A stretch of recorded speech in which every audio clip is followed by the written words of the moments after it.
거대 양당의 위성정당이 잇따라 비례대표 후보들을 낙점했습니다. 더불어민주당의 비례위성정당인 더불어민주연합에선 교육계 후보들이 당선 가능성이 높은 앞순번에 배치됐습니다. 먼저 초등교사 출신 백승아 전 초등교사노조 수석 부위원장이 비례 순번 3번을 확보했습니다. 비례 5번에는 전국 학교 비정규직 노동조합 출신의 정혜경 후보가 낙점됐고, 비례 12번에는 의대 증원에 찬성 목소리를 낸 김윤 서울대 의과대학 교수가 배치됐습니다. 국민의힘의 비례위성정당인 국민의미래는 주로 의료인들이 앞자리에 배치됐습니다. 국민의힘 혁신위원장을 지낸 연세대 의과대학 인요한 교수가 8번 순번을 받았고, 을지대 의과대학 재활의학과 한지아 교수는 비례 11번에 이름을 올렸습니다. 또 윤석열 정권 초대 사회수석으로 교육, 복지정책을 주도한 안상훈 서울대 사회복지학과 교수가 비례 16번에 낙점됐습니다. 한편 현역 의원 가운데 이번 선거에서 다시 공천을 받은 비율은 16개 상임위 중 교육위가 가장 낮은 것으로 나타났습니다. 공천을 확정한 교육위 의원은 민주당 김영호, 강득구, 문정복 의원과 국민의힘 조경태, 서병수, 추경호 의원으로 16명 가운데 6명에 그쳤습니다. EBS 뉴스 박광주입니다. 서희초 교사의 사망 이후 국회 앞에 모여 법과 제도의 개선을 외쳤던 교사들. 이제는 법이 필요하다는 요구에 그치지 않고 스스로 환경을 바꾸기 위해 정치 참여를 선언하고 있습니다. 더불어민주당은 오늘 오전 기자회견을 열고 현직 초등교사였던 백승아 초등교사 노동조합 수석 부위원장을 인재로 영입한다고 밝혔습니다. 17년 경력 초등교사였던 백 전 부위원장은 강원교사노조 창립에 참여하고 교사노조연맹의 사무처장으로 활동하기도 했습니다. 아직 정년이 많이 남았지만 공교육 정상화를 위해 교편을 내려놓았다면서 백 전 부위원장은 정치에 나서는 소회를 밝혔습니다. 서희초 선생님이 일어난 후 더욱더 목청껏 교권 보호를 외쳐왔습니다. 그러나 법률과 정책이 학교 현장과 동떨어져 오히려 교육을 어렵게 만들고 있습니다. 사직서를 내고 여기까지 왔을 정도로 저는 지금 절박한 심정입니다. 앞서 이달 초 국민의힘도 한국교원단체 총연합회에 정성국 회장을 인재로 영입했습니다.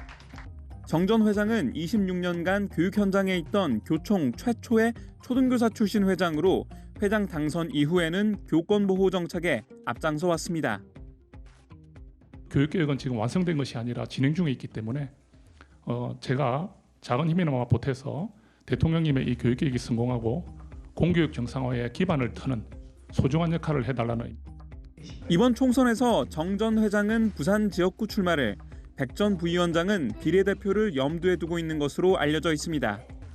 교육과 정치의 분리원칙 속에 수면 아래서만 목소리를 내던 교사들이 속속 총선 출마에 나서는 상황에서 이런 움직임이 실제 공교육 개선으로 이어질지 주목됩니다. EBS 뉴스 박광주입니다. 22대 총선을 앞두고 정치권이 주목하는 대한민국의 주요 과제, 저출생과 지역 소멸입니다.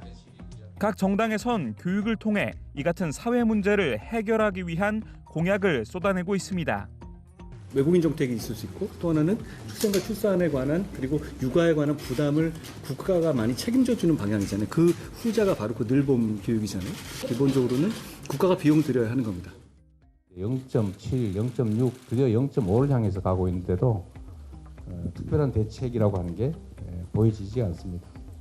저는 그 중심적인 이유 중에 하나가 바로 교육 문제가 아닐까 생각합니다. 특히 대학 교육에 대한 부담이 매우 큰데, 우선 국민의힘은 초등돌봄 지원을 강조하고 있습니다. 내년에 초등 1학년부터 방과 후 학교와 돌봄 비용을 국가가 전액 지원하고 2027년에는 늘봄학교 서비스를 무상으로 받을 수 있게 하겠다고 약속했습니다. 대학생 학비 경감 방안도 살펴보고 있는데 지금은 전체 대학생의 48% 정도만 받는 국가장학금을 소득 하위 80%까지 확대하는 방안을 검토하고 있습니다. 더불어민주당도 초등돌봄을 강조하는 건 같지만 학교 대신 지역사회에서 해법을 찾은 점이 다릅니다. 부족한 학교 공간과 교사들의 업무 과중을 고려해 돌봄센터 등을 유기적으로 활용하는 온 동네 초등돌봄 공약을 내걸었습니다. 고등교육에서는 서울대 절반 수준인 비수도권 거점 공립대 교육비를 서울대 70%까지 올리는 서울대 10개 만들기 공약을 발표했습니다. 제3지대에서도 교육 분야에 대한 공약이 쏟아지고 있습니다. 녹색정의당은 지방대 무상교육 지원과 지방 공공의대 설립, 한반 20명 맞춤교실 지원 공약을 제시했습니다. 개혁신당은 수학 과목의 성취도 평가를 진행하고 개별화 교육을 하는 수포자 방지법을 내놓았고, 새로운 미래는 교육 분야 1호 공약으로 EBS를 지원해 온라인 콘텐츠를 무료화하는 방안을 발표했습니다. EBS 뉴스 박광주입니다.